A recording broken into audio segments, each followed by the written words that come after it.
Yo, what's up, fight fans? UFC 327, KO, submission, and plenty of decisions.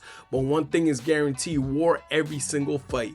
Last week, rising the rank with 9 wins and 4 losses. This year, we're 82 wins and 44 losses. That's a 65% winning rate. Numbers don't lie, just my brain. Same record, same winning picks. What's up, everybody? We're opening the curtains with the vet versus prospect. Charles Radtke is the definition of a sticky fighter. He's not here to win popularity contests. He's here to put your head under his chin and make you carry his weight. Now, he's a muscle. He will put you against the fence. Francisco Prado is a young fireball. At 23, he's explosive. He has one-shot power, but he can improve every fight, and I'm eager to see what he can do. Radtke thrives in making you tired. He's going to weather the first storm and really storm on Prado. He likes to take the double legs. He's going to be stuck on Prado. The pick is Charles Radtke by decision. He might survive the early storm and show his experience. Now we got Kelvin Gastelum versus Vicente Luque. This is fight of the night potential. This is going to be a war. Kelvin Gastelum has been moving back to the middleweight to see what he can do. Is this guy real again? Can he show his elite wrestling? Them left hands that made him into a car crash fighting machine. But against him, he has Vicente Luque, a human highlight reel with violence. If you let him get in the rhythm, he will chop your legs, catch you in a door's choke before you're realizing you're sleeping. This fight is going to be who wins the pocket, who wins the wrestling exchanges, who's heavier, who can really use their kickboxing here. Luque's strength and length might be too much here, but I'm picking with Gastelum by decision. I'm going to give him one more shot, but this is a match that you can choose either or, man. Now we got Chris Padilla versus Markel Mederos, another close fight. We have seen Chris Padilla want to show that he's made of, man. He's a powerful fighter. He's certified pressure. He can fight like he got a deadline. People owe him money, man. This guy is hungry. I love hungry guys, man. Now, Mederos is a technician. He wants to stay at range, use his footwork, pick his opponents apart. He's more a point striker. Now, Mederos looks to be amazing when he has the space, but Padilla likes to close the space. He's going to find the range and catch him immediately. I think this is going to be a war of 3 rounds. I'm going with Padilla by decision. His pressure is going to beat him. Now, Tatiana Suarez versus Loopy Godinez, starting the prelims with the women's strawweight division. Tatiana Suarez is the boogie woman of this division. Her wrestling is Olympic level. She has heavy hips. She makes her escaping impossible. Loopy Godinez is a dog. She fights every chance she gets with zero fear. She doesn't have that massive strength, but she can fight. She doesn't get knocked out easily.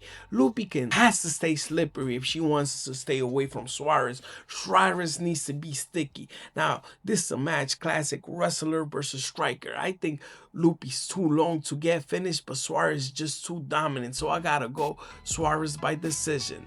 Now we got Mateusz Gamrot versus Steven Ribovics. Lightweight action. Gamrot is a decision king. The guy likes to fight and likes to hit.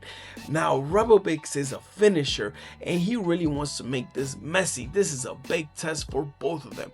Gamrot doesn't just shoot for one takedown. He's a chain wrestling. He's going to really test Ribovics' gas tank. And Gas Tank has them knees, them power counters, but I don't think he's going to be able to survive them takedown after takedown. So I got to go with Gamrot by decision. The safest parlay on this card, not. Kevin Holland versus Randy Brown. Time to get weird up in here. Holland versus Brown is going to be my favorite fight of the night. Both men are tall, both men are lengthy, and they use their tallness and their lengthness to get the advantage, but they're evenly matched here. Now, Randy Brown is a precision striker. He can piece you out and put you on the back. And Holland is unorthodox. We've seen him fight with wild exchanges, wild punches. He gets caught. He makes his opponents get caught, but he has to use his wrestling, man. I've seen him training. His wrestling is powerful. Now, my pick, Holland by submission. He finds the finish in the 2nd round. Patricia Pitbull versus Aaron Pico. This is a massive crossover fight between Pitbull is a living legend from Bellator, and Aaron Pico is the prospect who finally realized his potential. This is a dream fight. This is a dog against dog. Pitbull has seen everything. Pico's faster, stronger, but he can be reckless. If Pico stays disciplined and uses his wrestling and over wrestles Pitbull, he got the win here, but this is gonna be a dangerous fight. I gotta go with Pico by decision. Now we got the fight of the veterans, Swanson versus Nate Loder.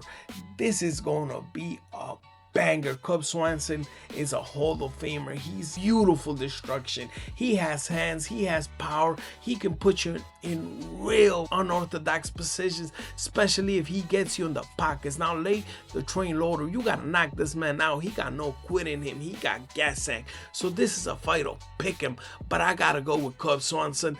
I think he's gonna make a stunning last performance in here. I gotta go with Swanson by decision. OG time. Dominick Reyes versus Johnny Walker. This is a firefight. Anything can happen in this one. One man is getting knocked out. Now, a lot of people are counting out Dominick Reyes and counting out Johnny Walker. Both men have similar stories. Both men have been knocked out. Highlight knockdowns. So what is going to happen if they get in the cage and this is a 15-minute war? I don't know. Both guys have chin issues. Both guys can get hit easily. Both guys have knockout power. But I think I'm going to ride with Johnny Walker on this one. He's chaos in here. I'm going to take him. Now we got Blaydes versus Josh Hokit. Heavyweights. Now, you got to be careful with this one. Really be careful with this one. Because Blaydes has elite wrestling. He's powerful. He's bigger than Josh Hokit. Josh Hokit is a strong wrestler, NFL prospect. He was really good in his early fights, but against Freeman, I didn't like him because he looked a little tired. His wrestling took over and he was breathing heavy. Now Blaydes been in there with the best of the best. I'm talking about Aspinall, I'm talking about Francis Ngannou, and this man gave wars to this guy. So I think I gotta go with Blaydes by experience here. Blaydes by knockout. The level jump is too high for Hokit right now. Paulo Costa versus Azamat Murzakanov. Now this is going to be a beautiful fight. Paulo Costa's coming back, moving up to 205 to show that he's physically strong and he looks bigger. Now against him, he has Azamat, a dangerous man. This is one of the most dangerous fights on the card. Costa needs to rip the body early, look for his body, push him against the cage. Now Azamat got to look for the knockout. He got to test Costa's chin. But I think the size in this division is going to be an advantage for Costa. He will win this fight. I think it goes by decision. Give me Costa by decision. Now we got Jiří Procházka versus Carlos Ulberg. This is a light heavyweight title fight. This is a pick'em fight. If you pick Jiří, I'm not mad. If you pick Carlos, I'm not mad. No matter how you look at this card, it's unpredictable. We got chaos versus precision. Now, Jiří can be very chaotic, but will knock you out. Ulberg can be precise, patient, and can counter-strike you with one shot, and that's it for Jiří. So we gotta see, can Jiří's defense stand Carlos Ulberg power? Can Carlos Ulberg patient stand the urgency of Procházka? This is what you gotta ask yourself. So we're gonna see a firefight that could go to the distance if this man keep pressure, but I don't think so. I gotta go with Procházka by knockout. The samurai gotta reclaim his throne. Alright guys, that's it for UFC 327. Drop your picks, your comments, I'm reading them below.